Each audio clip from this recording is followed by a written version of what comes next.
Hi, and welcome to Helping People Perform, the podcast that gives you fascinating insights into those people whose chosen vocation is to help others perform at their best. From consultants to teachers, sports coaches to financial advisors, all of my guests share a passion for getting the most out of individuals, teams, and organisations. Enjoy the episode.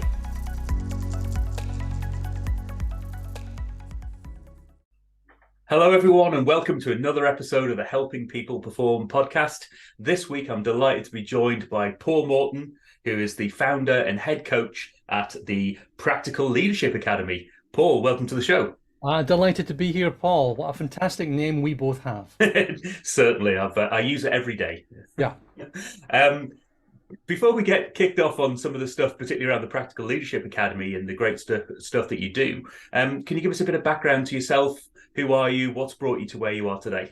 Sure. Well, my mother and father met back in... No, sorry, that's a bit too far, isn't it? So I'll rewind, No, I've been trying to make money ever since I was about 13. So I've been working forever. Right. But for about the last 25 years, I've been working for learning companies, digital learning, and then it's sort of morphed into HR tech. And I've had every role you can imagine, from coder to salesperson to marketeer, products, technical, and everything. And I ended up in revenue leadership for the last significant amount of time. I did that for quite a while, and then was a COVID victim. And left my last company, fabulous bunch of people called Cross Knowledge. Left them about 2-3 years ago, and I've set up my own since then. So I've been coaching and mentoring people since then, coaching inside revenue leadership, execs in high growth, scale up startups, that sort of thing.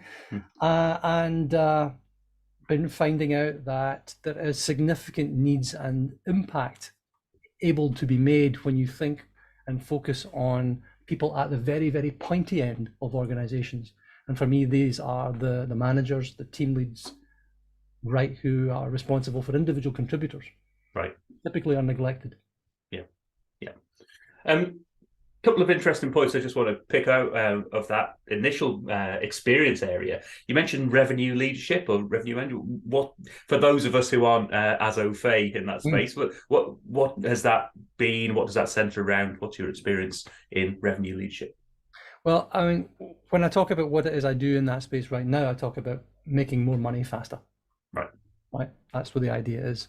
So, and that encompasses revenue, really encompasses the idea of, in an organization, it's everything that comes from finding people to sell to, right, helping to sell to them, having sold to them, then making sure that they get what they've bought and that they keep wanting to buy more. Right. And this is typically in SaaS businesses, so that's software as a service businesses, or product, or whatever it is as a service. Yeah. Where there is an element of recurrency. And recurring revenue is a function of recurring impact. So you have to keep delivering what it is you say you're delivering, and more of that, please. Yeah. Well, in order for people to say, yes, please, I'll have this again this month, this quarter, this next year coming. So revenue for me encompasses going out there and working out, who am I going to sell to? What is this market I've got? How am I going to approach it? What's my ideal customer in there? What do they do that I can fix or make better or make easier for them? And then trying to break all that down into a buying journey. How do I bring people on a journey where they want to buy something from me? Right. It's not selling to them, it's helping them to buy, because most people recognize they have a problem. They are experts in their problems, but they don't know how to fix them. So if you can find somebody who's got a problem and is trying to fix it themselves with some sticky tape, chewing gum, and a couple of sharp pencils, and then you come to them with some clever way of fixing it that's going to cost them tuppence halfpenny versus the 50 quid that they're spending at the moment, they're going to say, hang on a minute, instead of £10, I can spend £1 and have solution X. Where do I sign? Right. And it's helping them go through that journey and understanding that there is a problem they have, that there are impacts for it, that it's costing them a certain amount of money, that you can have a solution for it for 1/10 of that money, and that problem is easily solvable with whatever the platform tech thing is. Nice. And the other bit I just wanted to pick up on was you were saying you've been working and earning since you were 13. What was it that drove you in those early stages? What was the drive Abject within you? poverty. I was piss poor. I wanted money in my pocket. I mean, I started off washing dishes in my local restaurant. Right. I was door-to-door sales of chocolate bars. I was a waiter in a god-awful hotel in the little town where I came from. I did a lot of retail stuff, a lot of bar work, a lot of stuff. I had a great time at university working in lots of theatres. Sounds very glamorous, darling, working in theatre. I was in theatre. I was selling ice creams. Right. I was selling ice creams and programs, and eventually got promoted to be a key holder. So I would open the door for all the actors and actresses to come through and practice in this. So I got to see loads and loads of fabulous shows in Edinburgh, where I went to university. Right. There was the Edinburgh Festival, of course. So I got to see all this stuff fabulously free. Well, everything up to the last, 3 or 4 minutes before the interval, at which point you leg it downstairs to the freezer to bring up the tub of ice creams.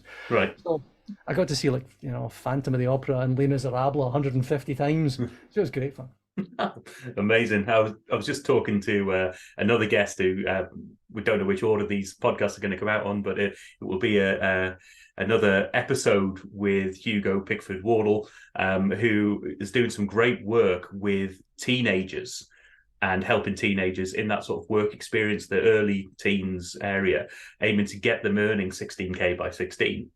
And that whole driver of you can help. Kids are always motivated by something. They've got ideas, they've got things out there, but nothing motivates like, I'm going to pay you for it. Oh. Particularly in those teenage years, aren't they? It's a real motivator.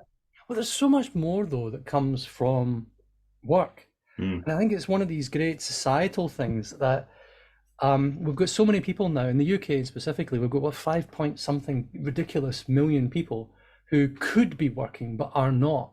So much that comes from doing a good day's work. There's so much that comes for the individual themselves. There's so much benefit, warmth of spirit, of endeavor, of hope, of capability, there's so many parts of our psyche that are rewarded by doing something and doing it well. Being part of something, adding value, those sorts of great things. Being part of something bigger than yourself. Yeah. But also just doing a good day's work. Yeah. Preferably for a good day's pay. Yeah. Fantastic. And so that brings us on now to what you're doing with the Practical Leadership Academy. Can you tell us a bit more about that in terms of who you help and how you help them? Well, the idea is to help new managers, typically new managers in a hybrid environment. So as we find, there's many people stepping into management roles and they don't have a Scooby, quite frankly. What happens is you get all these new managers, they're typically young, and the new managers are the managers of the new employees, typically young.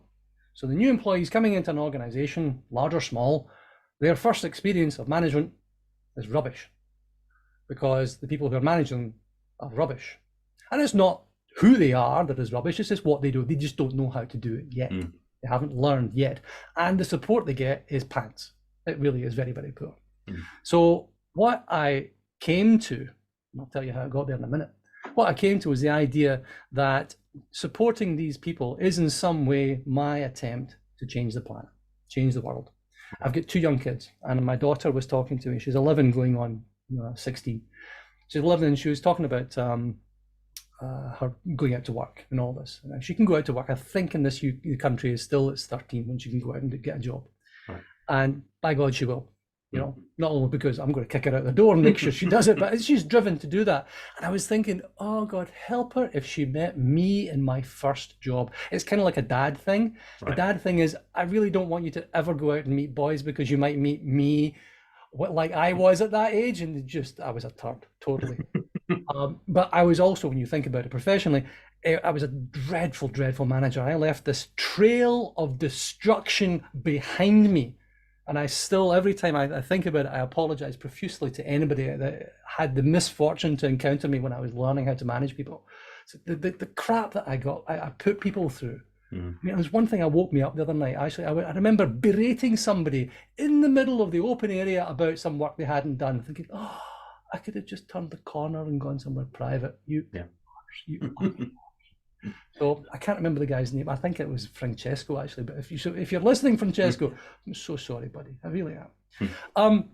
It's like the 12-step process. You've got to go through and find everybody you've named and apologize to them. So back on track. Yeah. So my wee girl going out there, and I'm thinking, how can I help make sure that she doesn't have to go through this god-awful experience that I went through, not only being managed by somebody bad, but being a bad manager. Right. And it came about by I was asked by one of my clients to deliver a leadership management training course, and I did. I pulled out, course number 1. I said, "Is this going to cover all the topics?" And the person I was talking to said, "Yes, that's absolutely fine. Sounds perfect." It was I don't know, it was like a 4-day, 3 hours a day thing. Went down well. Everybody seemed to like it, but some of the feedback I got back was very pointy. Right. And I don't do that, thank you very much. I want AAA, wonderful, top-notch, fabulous feedback. And I went into it and I dug into it, and I found out that it was very young people who were giving the feedback saying, no good, not practical, not usable, too much fluff and nonsense. And because I think people desire really something that's eminently practical and eminently workable and eminently useful in the moment, and that's not what I was doing. I mean, I had a section in Fordism and Taylorism in there, for goodness sake, management control and all that sort of stuff for the factory-based worker, rather than the cognitive creatives that we are today. So I took it away, threw out 80% of the content, and came up with the playbook that I put out to market. So I've run this now a couple of times as a coaching thing. So what we do is we do 25 minutes with about 10-15 minutes worth of content and about 10-15 minutes worth of coaching in the moment, twice a week. Tuesdays and Thursdays is how I've been doing it. 9:30 in the morning, bright and early. 25 minutes, one topic at a time. So it's how to have a one-to-one, how to listen, how to give feedback, how to have difficult conversations, how to set goals, how to hire, how to fire, all that sort of stuff. The stuff that I've drilled it down to 18 things that you desperately need to know how to do to be a competent, decent manager. And in fact, if you can actually think about how you do these and do them well, that in itself is the definition for me of excellence. Right. So that's what I did. Boiled this stuff down, put it as a course together, and I deliver that now. But I normally run about once a month to a group of about 10 people at a time, and it's fabulous. It's great fun to do, because in there I also chuck in like an open clinic every couple of weeks, so people can bring their challenges and their troubles. And we have a group session, group confab. I'm trying to fix that. Then somebody said, you should record it. I went, I suppose I could. So I did. So I've recorded it, I put it online, and it's available as like a digital course as well. And it seems to be quite popular. Sold a few hundred of them, thank you very much indeed. So it's quite nice. So yeah, that's what I've done. Oh, fantastic. And I mean, just echoing a few of the points there that I've experienced. Firstly, the early manager in me was, I've got some apologies to make from my past as well. And just it's very rarely, if ever, done with any bad intent. It's always like people going in gung-ho and trying their best with what they know at the time is my take on things. And it's not that people are trying to be a bad manager. They're trying to get results, and they think that's often the sort of the main driver to being a good manager, is to drive the results that are in front of them, and that leads to maybe not thinking about the humans in front of them too much. So that's my experience drawing on for being very self-reflective and looking on my early days as a manager. It was I could learn a lot from that space. Is that the sort of thing that you see? Do you echo that in some of the people you've worked with? I think there's a lot of bad advice out there for a start. Right. And I think people tend to miss a few of the major points, not least of which is that you're all of a sudden given this job title of manager, which means you're the boss, you're in charge, you're in control, you have power, right? So your ego comes straight into play. And as an early younger manager, my ego was all over the place. You didn't recognize that it's actually a tool, but it can also be a weapon. So it can be a tool to drive you to success, to get you up on stage, to perform, to do stuff like that. But it can also pull you down. And when you start making decisions based on your ego, or where your ego is telling you what to do, they are quite invariably bad decisions, harmful in some cases. And then equally, when you're considering what to do, some of the advice like first things first. No. Last things first. Last things first. What are you trying to achieve? Why are you here? What is your job? My job's to be the manager. Of whom? To what end? Why? What are you trying to do with this management hat that you are now wearing? And not considering what the role of your team is in the context of your company, and from the revenue side of it as well, especially in the context of the person who pays the bills, which is ultimately the buyer. What is it you're supposed to be doing? That's the thing that comes first. Then you work backwards from there and fit everything else into the blanks. Oh, brilliant. I love that sort of term I heard a while back, right to left thinking. It's start with the end in mind, move your way backwards on there. I want to pick up on a point you were making earlier as well about, if I'm hearing it correctly, you're saying that excellence is almost the basics. It's about doing absolutely the basics. Yeah, excellence is absolutely the basics, and it's been fairly well proven. There's a concept called deliberate practice, which is how anybody learns anything. One piece at a time, but it's one piece of the right thing at a time. You've probably heard of the 10,000 or 20, whatever it is, 10,000 hours of practice. It's rubbish, absolute rubbish. It's 10,000 hours of the right practice. Right. Starting with the small stuff. Right. Now, something like 80% of results comes from the first things that you do, the simple things that you do.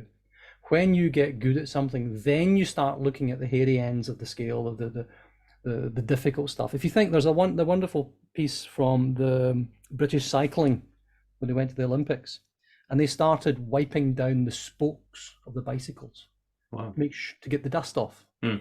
They made sure, way before hand sanitizers were a thing and a common cocktail that we all started to imbibe, they were using them, and they were telling people, if you have the slightest change in temperature, stay home, do not bring your illness to the team.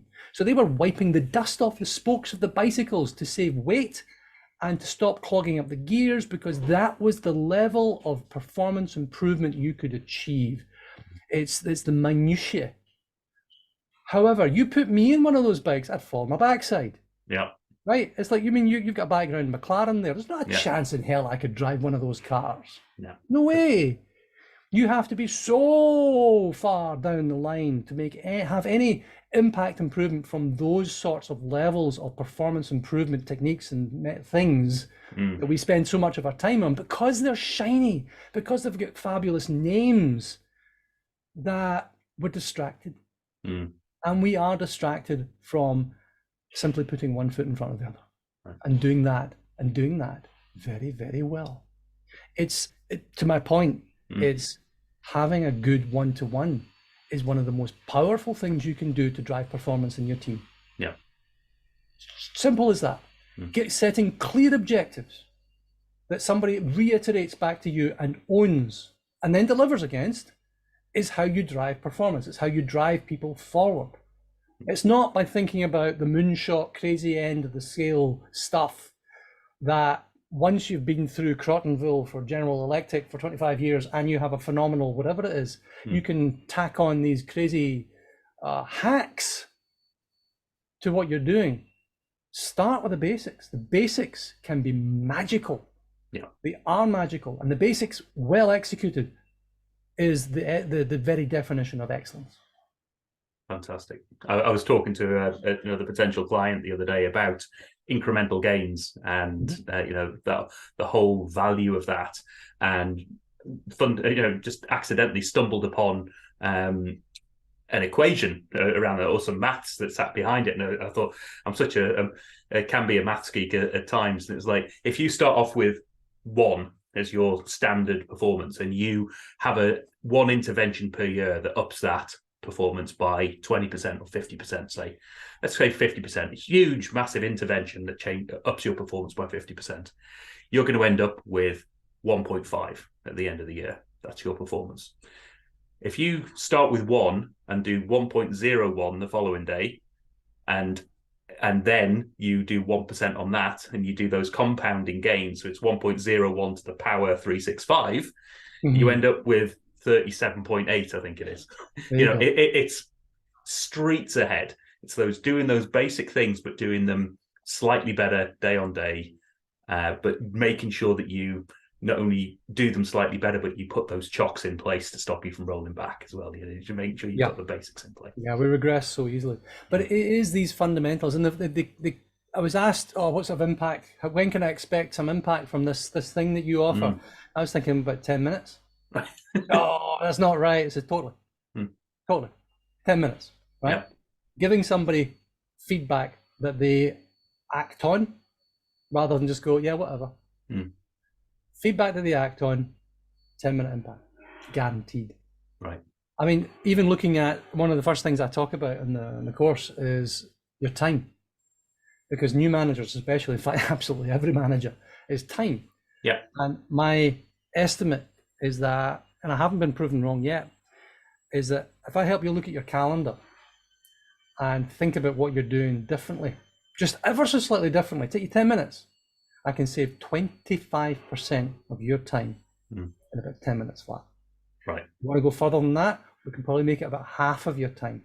Half of your time is whittled away against the wall, and we can probably find it with a few simple techniques. And then you look at prioritization, and then you look at actually the things like time boxing and how you manage your calendar.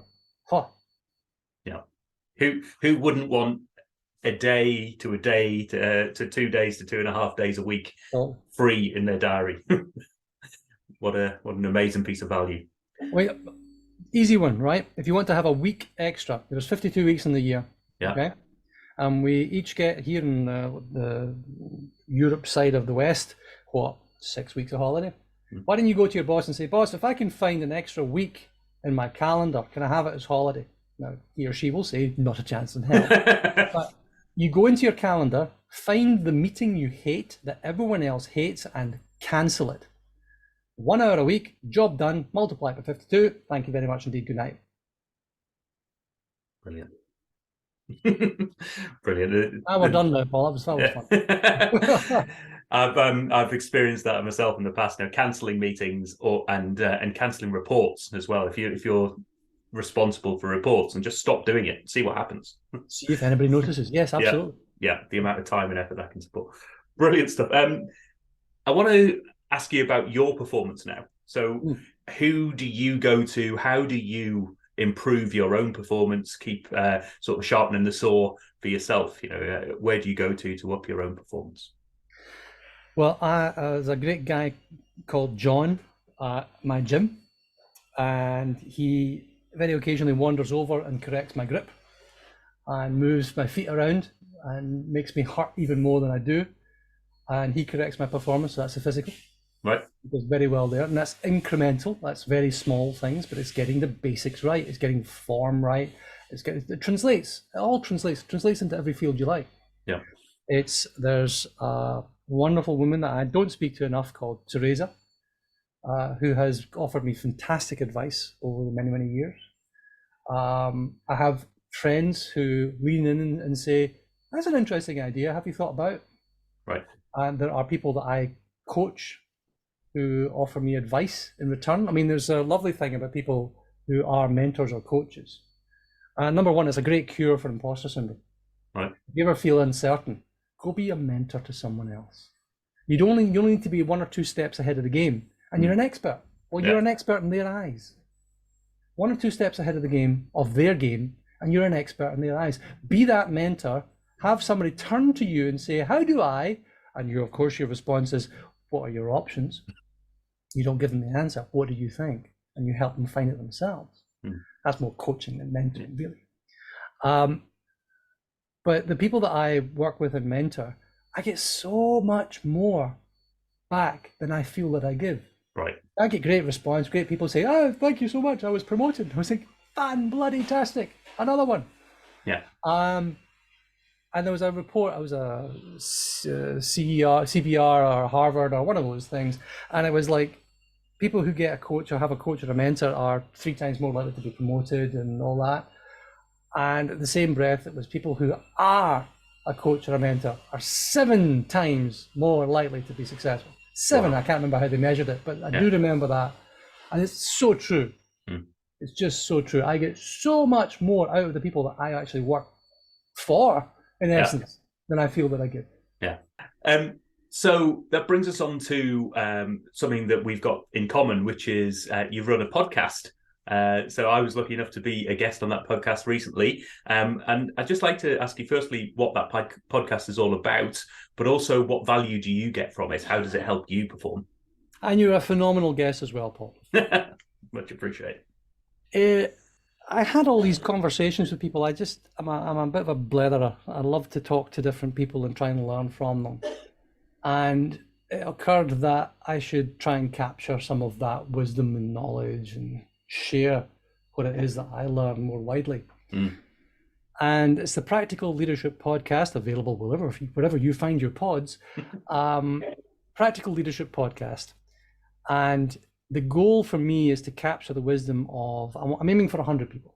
Right. When I get to 100 people, then I'll sit back and reflect. I'm at 30 so far. Nice. And capture the knowledge and wisdom of 100 people so that you can learn from their experience and try not to replicate their mistakes, and capture some good how-tos. Right. How-tos, always the title of what I put together. How to lead from the heart, says Neil Odin, of the Chief Fire Officer of New Hampshire. Phenomenal guy. Yeah. They're all really interesting people. And I get from it the opportunity to talk to some interesting people that I perhaps might not have otherwise done. But typically I do try and lean out to my network and connect with different folk all the time anyway. But the fact I can now capture it means I can go back and listen to them again. If I fast forward through the bits where I'm talking, they're the boring bits, and get to the good stuff, the meat of the conversations is normally phenomenal. It's such insights that people can bring out. I've found the whole experience to be very cathartic, but also hugely inspiring and hugely inspirational from a perspective of, here are the sorts of things I could do potentially differently, different avenues of bringing my own skill set somewhere else, but also just learning new things and new approaches from people that wouldn't necessarily have come to me naturally. So expanding the network, talking to people, listening. It doesn't have to be through a podcast piece, and certainly from an early manager perspective as well, trying to link that back. It's about talking to other managers, isn't it? And it's about talking to people. My experience in those early stages was people didn't talk about how to be a manager with other managers. So who's having that conversation? I've got this complicated conversation I need to have. How should I go about it? It's it's always a case of, I've just had a really bad conversation with somebody because it was a really complex situation that I was ill prepared for. Yeah, and I trod on it. I made an absolute arse of it. Yeah. It was 12 years before I met my first real manager who really inspired me to the fact that management leadership is a practice that you should, could, and must develop.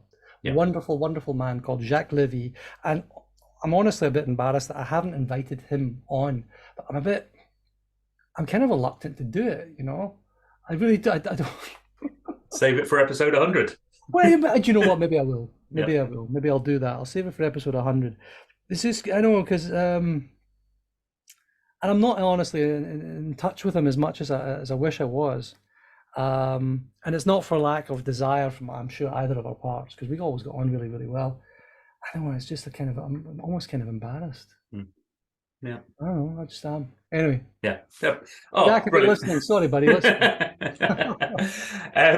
So a couple of different questions now to close things out a little bit. One is, if you could take your skill set and your experience and help anyone, any individual, team, organization to perform, who would you like that to be? I don't know if there is a specific name. It's not like, oh, I'll go and help the Twitter, content moderation team or something daft like that. Yeah. I don't think I've got somebody there in mind. What I do really helps. So I hope, right, it's intended to help so many varied groups. I mean, I work with people who are both in HR tech, who are in the healthcare business, Right. charities, all sorts of different organizations, all sorts of different people and different people stages. The things that they have in common is that they have a desire, hence talking to me, a desire to improve, to do better for the benefit of the people that they support, right, that they have in their charge. And it is almost a parental thing, frankly. And it's not really surprising that my real leadership journey, I think, moved from being management to leadership, moved from being practical to being more led from the heart when I became a dad. Right. And you realize very quickly the parallels. It's such a responsibility, but it's also such a privilege. Such a privilege to have the opportunity to help other people perform. It's from holding the hands of your little boy or little girl as they're taking their first steps, and knowing that they have to fall over. You cannot pick them up. Yeah. You can't stop them falling over. It's just innate.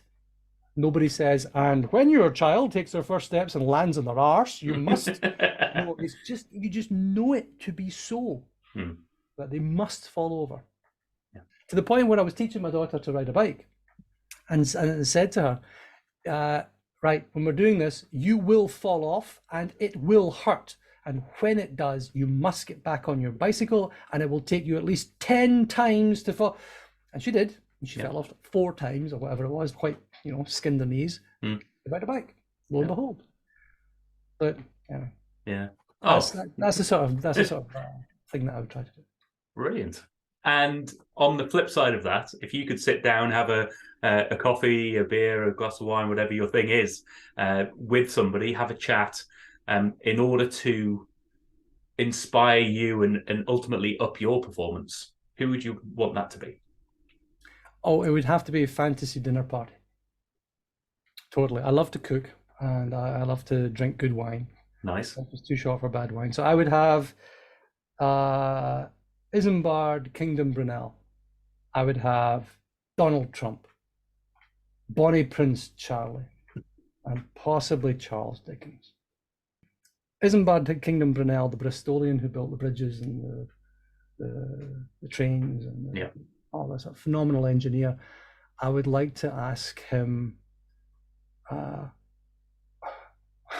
so much you'd like to ask him. Where did they get the ideas from? Yeah. How did he not, because he wasn't necessarily the big creator, he was the doer. He was the guy that got stuff done. What was it like to work in that Victorian environment where you could make phenomenal changes, the SS Great Britain, the Clifton Suspension Bridge, all these amazing things? Donald Trump, possibly one of the most persuasive and influential people on the face of the earth right now. If you cannot deny that the man has reach and influence. And I just want to have a little bit of insight into how he does what he does. I mean, I've been studying influence and persuasion and even hypnotism for the last 15 odd years. Right. You can see there's a lot of that in there. And you look at his history, and he was influenced by people like Norman Vincent Peale, and those preachers, early preachers. Right. Him and his dad, Fred Trump. They both went to the same church. Bonnie Prince Charlie, 1745, the Jacobite Rebellion. I really want to ask, what is it with you and Flora MacDonald? What was going on there? Did you really take the speedboating boat over the bridge to Skye, over the river to over the sea to Skye, and find out from him what made him come back? What made him dig in and come back from exile to do that? And then Dickens, mostly because I absolutely love. He's my favorite writer.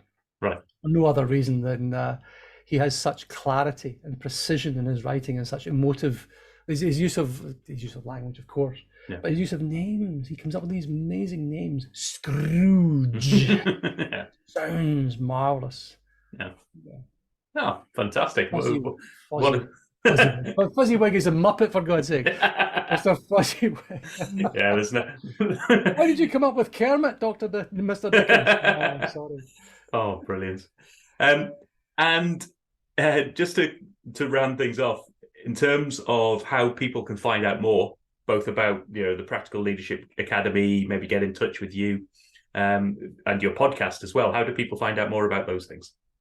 Well, it's the Practical Leadership Podcast. It's on Podbean, Apple, Spotify, you name it, you go find it. Yeah.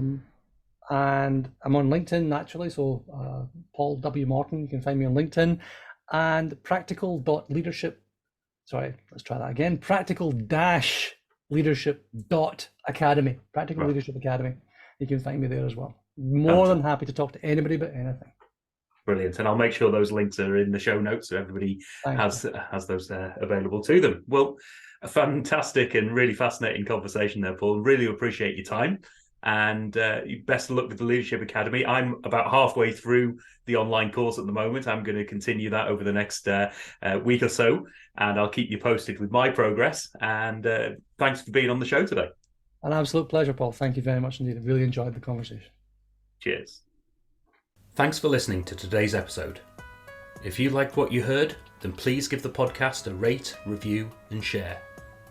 I'm Paul Teasdale, and from sausage making to banking, oil and gas to Formula One, I help people perform. If you'd like to find out more and have a conversation, contact me via helpingpeopleperform.com.